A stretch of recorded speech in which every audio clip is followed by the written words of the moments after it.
کسی ریاست کا ایک بادشاہ تھا، وہ بیمار ہو گیا۔ تیبوں کو بلایا گیا۔ تیبوں نے کہا، بادشاہ کو جو بیماری لگی ہے، اس بیماری کا علاج ایک ایسے آدمی کا دل ہے جس میں یہ صفات ہوں۔ صفات بتائی گئی۔ بادشاہ کے غلاموں نے تلاش شروع کر دی۔ بالآخر وہ خوبیاں ایک دیہاتی نوجوان میں ملی جو والدین کا اکلوتا لڑکا تھا۔ بادشاہ نے اس کے ماں باپ کو بلایا۔ جب وہ دربار میں حاضر ہوئے تو بادشاہ نے بے شمار دولت دے کر ان کو راضی کر لیا کہ مجھے آپ کے لڑکے کا دل چاہیے۔ قاضی سے فتویٰ لیا گیا۔ قاضی نے خون بہانے کا فتویٰ دے دیا۔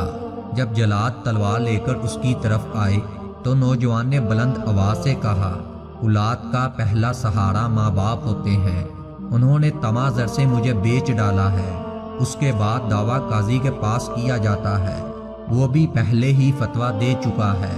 آخری سہارا بادشاہ ہوتا ہے اور اس کی زندگی میری موت میں ہے۔ لڑکے نے کہا، اب اے میرے رب، صرف تیرا ہی سہارا میرے لیے باقی رہ گیا ہے۔ یہ بولا اور ہاتھ اٹھا لیے آسمان کی طرف دیکھنے لگا۔ بادشاہ یہ سارا نظارہ دیکھ رہا تھا۔ بادشاہ کے دل میں نہ جانے کیا آیا۔ بادشاہ کا دل نرم پڑ گیا۔ بادشاہ تخت سے اٹھا، اس لڑکے کے سر و چشم کو چوما اور بڑی شان سے اسے واپس بھیج دیا۔ لکھنے والے کہتے ہیں، اسی ہفتے میں بادشاہ کو اللہ تعالیٰ کی طرف سے شفا مل گئی۔ ایک ظالم تھا جو زبردستی غریب لوگوں سے ان کا جمع کردہ ایندھن خرید لیا کرتا تھا۔ ایک دن اسے کسی دنا نے روکا اور کہا کہ تم منع ہو جاؤ، غریب لوگوں کو بھی اس کی ضرورت ہوتی ہے، لیکن اس نے پرواہ نہ کی۔ ایک دن ایسا ہوا کہ اس کے ٹال میں آگ لگ گئی، سب کچھ جل گیا۔ اب اس کے پاس نرم بستر کی جگہ خاک کا بستر رہ گیا تھا۔ اتفاقاً وہی دانا وہاں سے گزرا۔ اس وقت وہ ظالم اپنے دوستوں سے کہہ رہا تھا، نہ جانے یہ آگ کہاں سے آئی، سارا کچھ جلا کے راکھ کر گئی۔ دانا نے جواب دیا، از دوڑے دل درویشاں، اس کا مطلب یہ ہے یہ آگ غریبوں کے دل سے نکلتی تھی۔ اس کے بعد کہا گیا، کسی دل کو پریشان نہ کرو، کیونکہ کسی غریب کی آہ دنیا کو تباہ کر سکتی ہے۔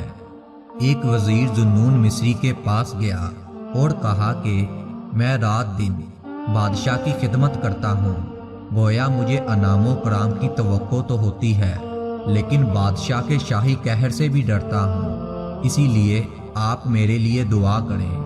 یہ بات سن کر حضرت ذوالنون مصری رحمۃ اللہ علیہ کے آنسو نکل آئے اور آپ نے فرمایا، اگر وزیر خدا سے اتنا ہی ڈرتا جتنا وہ بادشاہ سے ڈرتا ہے تو آج یہ فرشتہ ہوتا۔